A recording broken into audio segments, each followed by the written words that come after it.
Okay, that's a good start. Not going to do anything like what you did. You both did something similar that just isn't going to happen, but you don't know that yet. So that was a good attempt. Okay, so what you did was you drew a graph.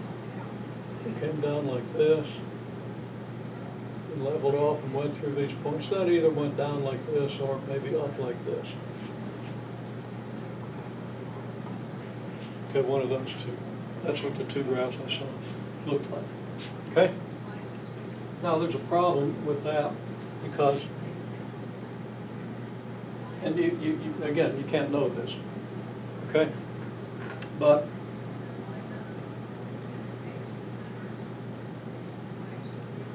when the graph touches the x-axis, it has to touch in a few specific possible ways. Okay? So, here's a 0.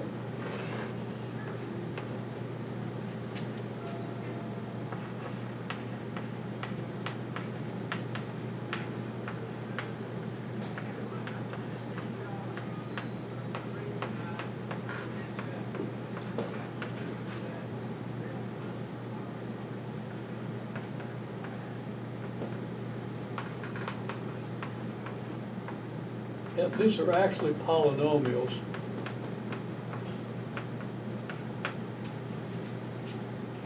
So I'll say a polynomial graph at a 0. Okay, it can go through in a straight line. Yeah, something like a straight line. And then, you know, it can then curve one way or another on the other side of that straight line. Okay? But it can go through like this, or it could go from negative to positive. Okay? So,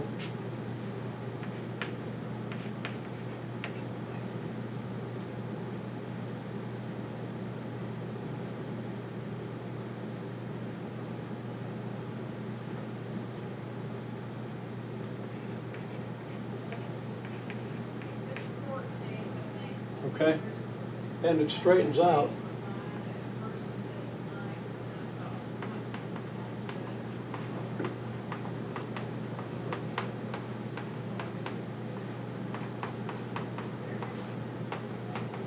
Straightening out at the 0 of the graph. Okay? You can do that. Or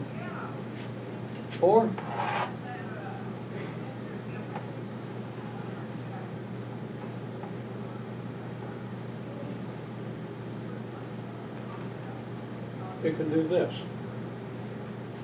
Or, of course, this.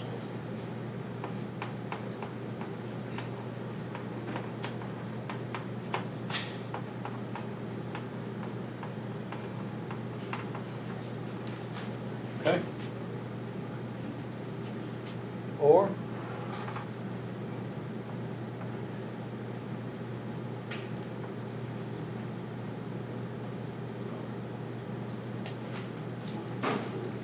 you can do this, and of course you can do this in the opposite direction.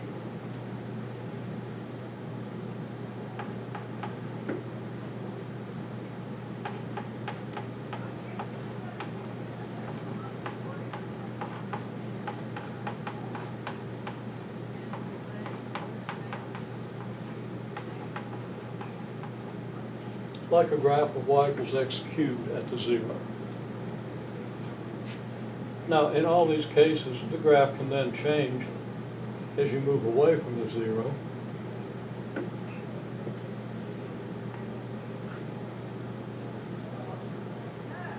Okay?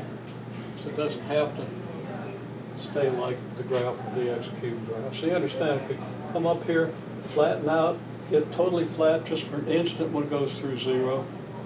But then it immediately starts moving away from the axis again. That's what the x cubed graph does. Okay? So, just sketch me a set of coordinate axes with 4 points like this again. And see if you can go through each 0 like this, or like this, or like this.